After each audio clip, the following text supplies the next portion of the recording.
Morning, my name's Jason Mosseri. My business is Hope Springs Chairs and I'm a Windsor chair maker in Sussex. I'm going to give you a little virtual tour of my workshop and show you some pole lathe turning. I make chairs like this. This is quite a classic chair of mine. It's called a continuous arm chair, and I use really traditional tools and techniques that stretch back centuries really.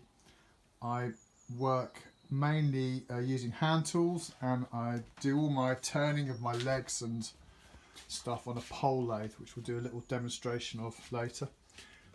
These are quite kind of fancy turnings, and these are plainer. Some of my chairs are quite traditional, some are more contemporary, some are more influenced by kind of Scandi and Japanese design, and some are very American and English, more ornate. Right in the middle of lockdown at the moment, and I'm quite lucky. I've got somewhere to work at home, so I've got a shave horse here and a workbench, and this is called the pole lathe where I do all my turning. We'll do a bit of that later. The main workshop that I work in is quite small. It's just enough space for one person to work in really. It's great, yeah. I've got loads of kit. So this is the steam box for doing steam bending, and we go inside. Lovely big 12-foot workbench. So I've got everything that I need here to make chairs. I don't need to go anywhere else. I've got loads of books, tons of tools. My processes are really traditional, so I use a lot of hand tools, a lot of sharpening basically. So here we go, here's a workshop.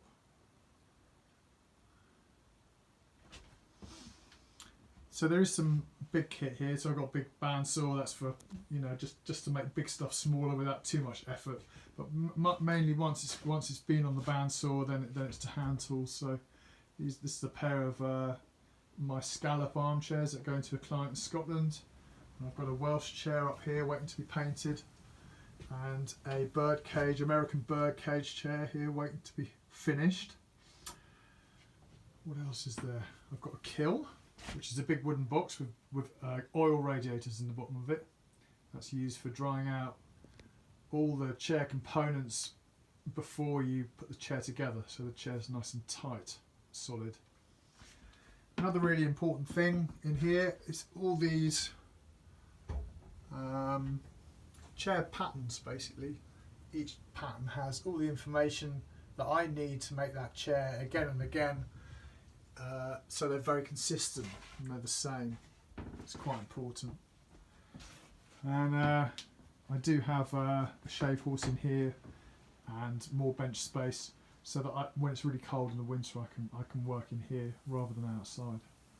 So here we've got a green ash log, so it's fairly freshly cut. Now I'm going to take the corners off this billet to make it a bit more cylindrical.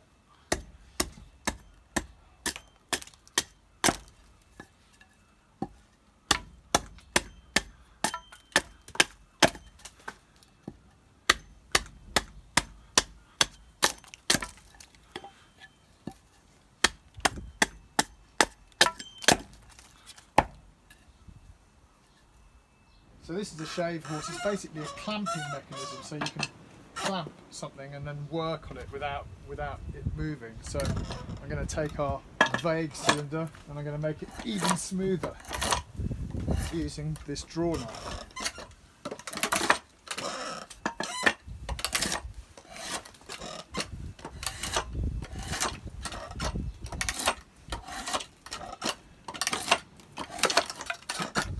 Once you've got the cylinder,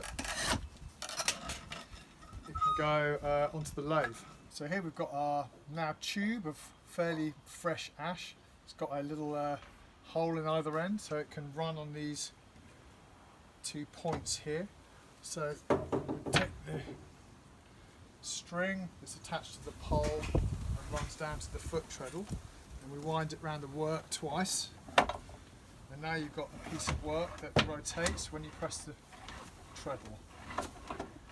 The pole just returns the treadle to an upright position. So, yeah.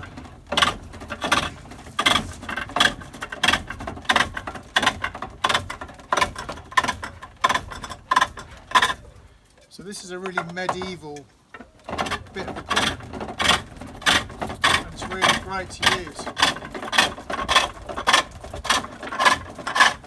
It's my favourite tool.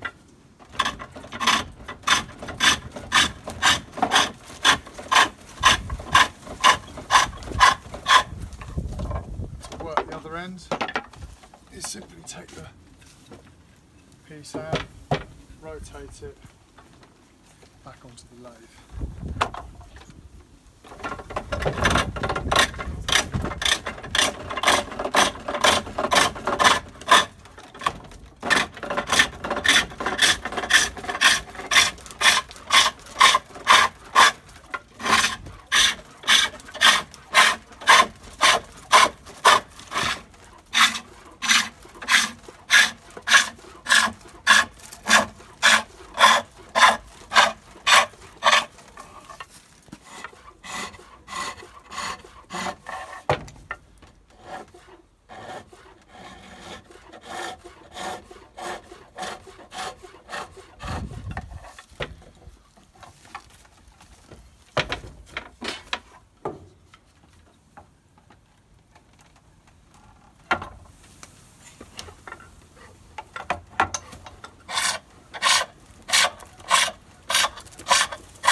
And that's a very basic bamboo turning, which is quite traditional.